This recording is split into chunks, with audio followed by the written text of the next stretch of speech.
আসসালামু আলাইকুম ওয়া রাহমাতুল্লাহ। প্রিয় দর্শক, আজ আমি আপনাদের সাথে আলোচনা করব প্রত্যেকদিন আমরা যখন অজু করি, এই অজু করার পরের আমি একটি ছোট্ট দোয়া শিখিয়ে দিচ্ছি। এই দোয়াটি যদি আপনারা করতে পারেন তাহলে মহান আল্লাহ তাআলা আপনাকে এত পরিমাণ ধন সম্পদ দান করবেন যে আপনার রাখার জায়গা হবে না। হ্যাঁ প্রিয় দর্শক, হাদিসটিতে এইভাবে বলা হয়েছে যে ধন সম্পদ রাখার জায়গা পর্যন্ত হবে না। আপনাদের কাছে আমি একটি অনুরোধ করছি, পরীক্ষিত গুরুত্বপূর্ণ এই ভিডিওটি অবশ্যই শেষ পর্যন্ত দেখার জন্য। তাহলে চলুন শুরু করা যাক। কোনো ইবাদতের জন্য পবিত্রতা অপরিহার্য। নারী পুরুষ উভয়কে পবিত্র হওয়ার জন্য অজু করতে হয়। ইসলামের বিধান অনুসারে অজু দেহের অঙ্গ প্রত্যঙ্গ ধৌত করে পবিত্রতা অর্জনের একটি মাধ্যম। এর আবিধানিক অর্থ সৌন্দর্য ও পরিষ্কার পরিচ্ছন্নতা। পরিভাষায় অজু বলা হয় পবিত্রতা অর্জনের নিয়তে নির্দিষ্ট অঙ্গসমূহে পানি ব্যবহার করা।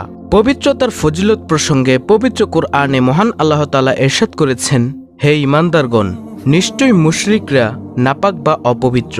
সূরা তাওবার ২৮ নম্বর আয়াতে আল্লাহ তাআলা এটি বলেছেন। অন্য আরেক আয়াতে মহান আল্লাহ তাআলা পবিত্রতার গুরুত্ব সম্পর্কে আরও বলেন, তোমরা পোশাক পরিচ্ছেদ পবিত্র রাখো। সূরা মুদ্দাসির আয়াত নম্বর ৪।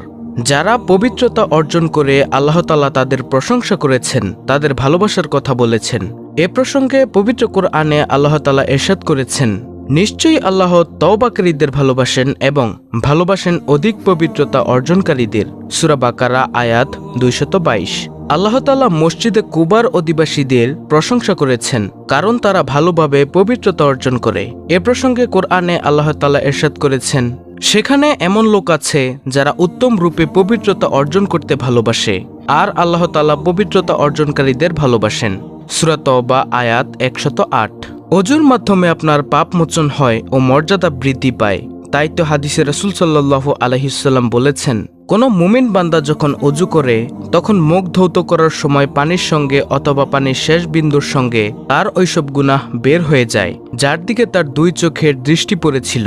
তারপরে যখন দুই হাত ধৌত করে তখন পানির সঙ্গে অথবা শেষ বিন্দুর সঙ্গে তার ওইসব গুনাহ বের হয়ে যায় যে পাপগুলো তার দুই হাতে সম্পাদন করেছিল। আবার যখন দুই পা ধৌত করে তখন পানির সঙ্গে অথবা পানির শেষ বিন্দুর সঙ্গে তার ওইসব গুনাহ বের হয়ে যায় যেগুলোর দিকে তার দুই পা অগ্রসর হয়েছিল। ফলে অজু শেষে লোকটি তার সমুদয় গুনাহ থেকে সম্পূর্ণভাবে মুক্ত হয়ে যায়। সুবহানাল্লাহ। সহিহ মুসলিম শরীফের হাদিস এটি। অজুর আগে এবং পরে কিছু দোয়া রয়েছে যে দোয়াগুলো আমাদেরকে অবশ্যই করতে হবে। অজুর আগে এবং পরে এই দোয়াগুলো খুবই গুরুত্বপূর্ণ, কারণ ইবনে মাজাহ শরীফের ৩৯৭ নং হাদিসে রাসূল সাল্লাল্লাহু আলাইহি ওয়াসাল্লাম বলেন, যে ব্যক্তি অজু করার আগে দোয়া বলে না সেই ব্যক্তির অজু হয় না। আমাদের একটি কথা প্রচলিত আছে যে জান্নাতের চাবি নামাজ আর নামাজের চাবি অজু। তাই আমাদের অজু সম্পূর্ণ না হলে নামাজও সম্পূর্ণ কেমন করে হবে বলুন প্রিয় দর্শক। নিচে অজু করার আগে এবং পরে বাংলা উচ্চারণ এবং অর্থ সহকারে আমি কিছু দোয়া বলে দিচ্ছি, অর্থাৎ অজু করার আগে এবং পরে আপনারা এই দোয়াগুলো পড়বেন। অজুর আগে এবং পরে দোয়ার বাংলা উচ্চারণ হচ্ছে, অজুর আগে শুধুমাত্র আপনি বিসমিল্লাহ বলবেন, অর্থাৎ আল্লাহর নামে, এবং অজুর পরে আপনি বলবেন, আশহাদু আল্লা ইলাহা ইল্লাল্লাহু ওয়াহদাহু লা শারীকা লাহু ওয়া আশহাদু আন্না মুহাম্মাদান আবদুহু ওয়া রাসূলুহু সাল্লাল্লাহু আলাইহি ওয়াসাল্লাম। এই দোয়াটি পড়বেন আপনারা অজুর পরে। দোয়াটির অর্থ হচ্ছে, আমি সাক্ষ্য দিচ্ছি যে আল্লাহ ছাড়া অন্য কেউ ইবাদতের উপযুক্ত না এবং আল্লাহর কোনো অংশীদার নেই। আমি আরও সাক্ষ্য দিচ্ছি যে হযরত মুহাম্মদ সাল্লাল্লাহু আলাইহি ওয়াসাল্লাম আল্লাহর শ্রেষ্ঠ বান্দা এবং আল্লাহর প্রেরিত রাসূল। প্রিয় দর্শক, এই দোয়া দুটি পড়বেন, অর্থাৎ অজুর শুরুতে বিসমিল্লাহ বলে শুরু করবেন এবং অজুর শেষে যে দোয়াটি আমি স্ক্রিনে দেখাচ্ছি এই দোয়াটি অবশ্যই পড়ার চেষ্টা করবেন। এই দোয়ার অনেক ফজিলত রয়েছে। শুধুমাত্র এতটুকু এই ভিডিওতে জেনে রাখি যে এই দোয়াটি যদি আপনি পড়েন আপনার জন্য জান্নাতের ৮টি দরজাই খুলে দেওয়া হবে। আপনার ইচ্ছামতো যে কোনো দরজা দিয়ে আপনি জান্নাতে প্রবেশ করতে পারবেন। সুবহানাল্লাহ, সুবহানাল্লাহ। এবার আমরা জেনে নিব যে অজুর পরে যদি আপনি এমন একটি দোয়া রয়েছে যে দোয়াটি যদি আপনি পড়েন তাহলে আল্লাহ তাআলা আপনাকে এত পরিমাণ সম্পদ দিবেন যে আপনি কোথায় রাখবেন সেটি আপনি বুঝতেও পারবেন না। হযরত ইবনে উমর রাদিয়াল্লাহু তাআলা আনহু বর্ণনা করেন, একসময় জনৈক ব্যক্তি হুজুর আকরাম সাল্লাল্লাহু আলাইহি ওয়াসাল্লামের খেদমতে এসে আরজ করল, ইয়া রাসূলুল্লাহ সাল্লাল্লাহু আলাইহি ওয়াসাল্লাম, দুনিয়া আমাকে পরিত্যাগ করেছে এবং আমি অভাবগ্রস্ত এবং অক্ষম হয়ে পড়েছি। আমার পরিত্রাণের কোনো উপায় আছে কি? তদুত্তরে হুজুর সাল্লাল্লাহু আলাইহি ওয়াসাল্লাম বললেন, তুমি কোথায় আছো, ইহলোকে না পরলোকে? সালাতে মালায়েকা অর্থাৎ ফেরেশতাগণের দোয়া এবং তাসবিহে খালায়েক, যার বদৌলতে ফেরেশতাগণকে রিজিক প্রদান করা হয়, তা তোমার কাছ থেকে কোথায় গেল? যে দোয়া ও প্রার্থনার বরকতে ফেরেশতাকুল এবং মানবজাতি স্ব জীবিকা প্রাপ্ত হয়ে থাকে, তা কি তুমি জানো না? সেই ব্যক্তি আরজ করল, সেই দোয়া কি ইয়া রাসূলুল্লাহ সাল্লাল্লাহু আলাইহি ওয়াসাল্লাম? তখন রাসূল সাল্লাল্লাহু আলাইহি ওয়াসাল্লাম তাকে এই দোয়াটি শিখিয়ে দিয়েছেন। দোয়াটি হচ্ছে, সুবহানাল্লাহি ওয়া বিহামদিহি সুবহানাল্লাহিল আযীমি ওয়া বিহামদিহি আস্তাগফিরুল্লাহ। প্রিয় দর্শক, আমি আবারও বলে দিচ্ছি দোয়াটি, আপনারা চাইলে স্ক্রিনশট নিয়ে মুখস্থ করে নিতে পারেন। সেই দোয়াটি হচ্ছে, সুবহানাল্লাহি ওয়া বিহামদিহি সুবহানাল্লাহিল আযীমি ওয়া বিহামদিহি আস্তাগফিরুল্লাহ। এই দোয়াটি আপনাদেরকে পড়তে হবে।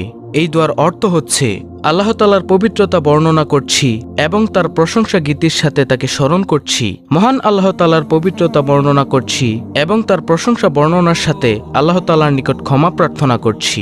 প্রিয় দর্শক, এই দোয়াটি পড়ার নিয়ম হলো, এই দোয়া প্রতিদিন ফজরের নামাজের আগে কিংবা পরে 100 বার করে পড়তে হবে।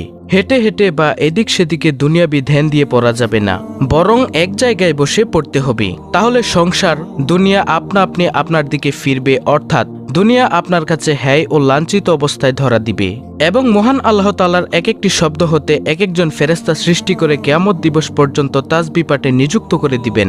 সুবহানাল্লাহ। ও উহার সমুদয় সওয়াব আপনি পাবেন। অতঃপর লোকটি চলে গেল এবং দীর্ঘদিন পর্যন্ত ফিরে এলো না।